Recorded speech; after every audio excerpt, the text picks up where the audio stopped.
Baik.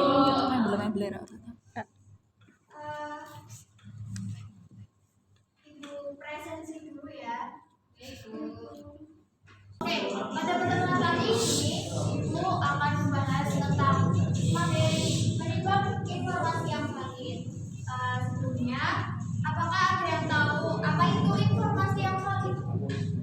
Informasi yang tidak hoax. Sesuai fakta. Yang benar-benar benar. Yang benar-benar benar. Yang benar-benar ada.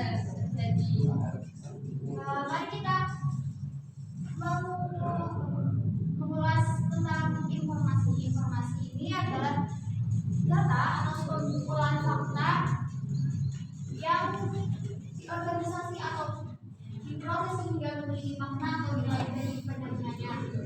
Informasi ini bisa didapatkan dari artikel, buku, atau pengalaman. Selain itu, informasi bisa berupa teks, gambar, suara, atau video. Sedangkan informasi yang valid adalah informasi yang benar, akurat, dan dapat dipercaya.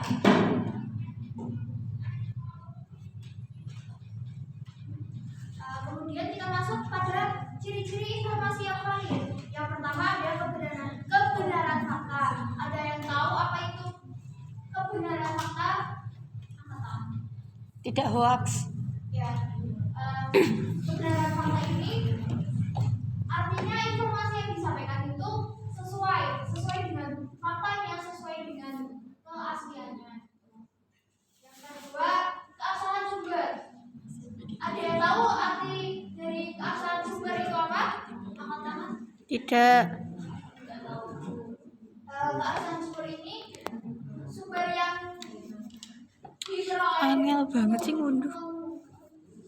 untuk mencari informasi ini, sumber yang valid, sumber yang dapat dipercaya. Yang ketiga, objektivitas penulisan. Objektivitas penulisan ini informasi yang disampaikan itu objektif dan secara logis. Yang keempat, konsistensi internal. Internal ini penulisan informasinya harus sesuai dengan faktanya.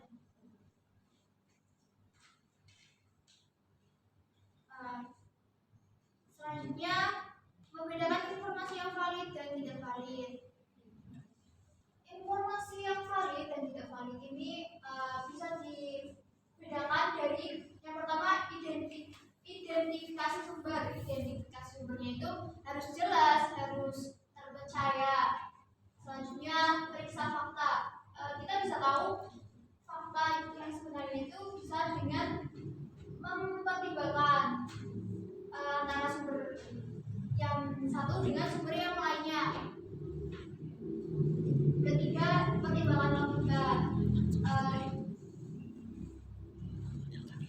Ini informasi yang disampaikan itu oke, baik anak-anak, selanjutnya kita ke penugasan. Ini dibagi menjadi 4 atau 5 kelompok ya. Ya.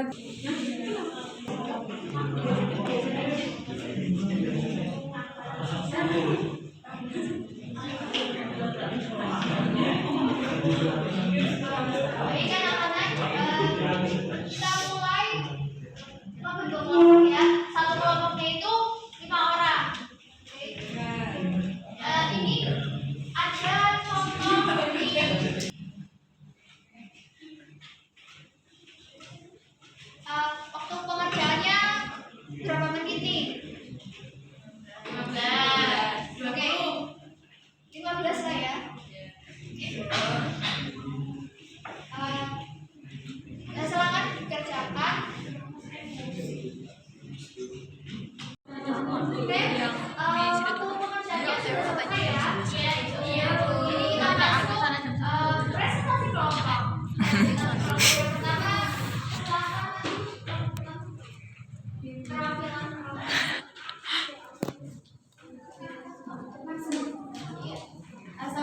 warahmatullahi wabarakatuh.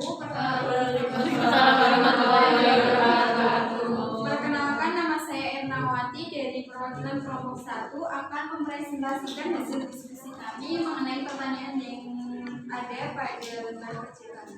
Yang pertama yaitu informasi apa saja yang terdapat dalam teks di atas. Nah, teks ini menyajikan informasi tentang Ki Hajar Dewantara, seorang pahlawan nasional Indonesia yang berperan dalam bidang pendidikan. Informasi yang terdapat dalam teks meliputi tempat dan tanggal lahir Ki Hajar Dewantara, yaitu di Yogyakarta 2 Mei 1889. Kemudian nama asli Ki Hajar Dewantara yaitu Raden Mas Noto Sudiro. Kemudian peran beliau dalam mendirikan organisasi yaitu Tangan Siswa pada tahun 1922. Filosofi pendidikan yang terkenal yaitu trilogi pendidikan dengan 3 prinsip, yaitu Inarso Sungtulodo, Imadio Mangunkarso, dan Tuturi Handayani.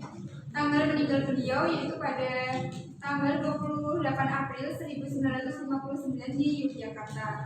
Penetapan beliau sebagai pahlawan nasional pada tanggal 28 November 1959. Kemudian untuk pertanyaan yang kedua, menurut Anda informasi mana yang valid dan tidak valid?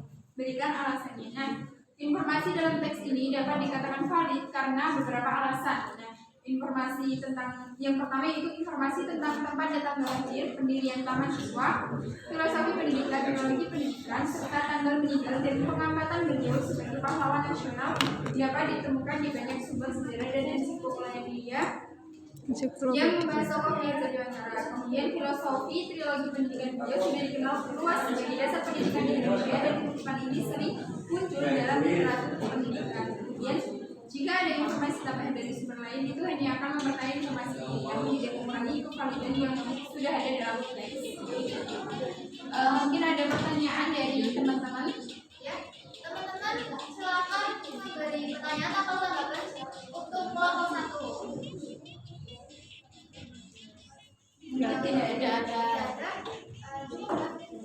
Baik, sekian presentasi dari perwakilan kelompok 1. Cukup sekian. Wassalamualaikum warahmatullahi wabarakatuh. Waalaikumsalam warahmatullahi wabarakatuh. Jawabannya baik, sangat baik, dan cukup menjawab dari pertanyaan yang telah diusulkan.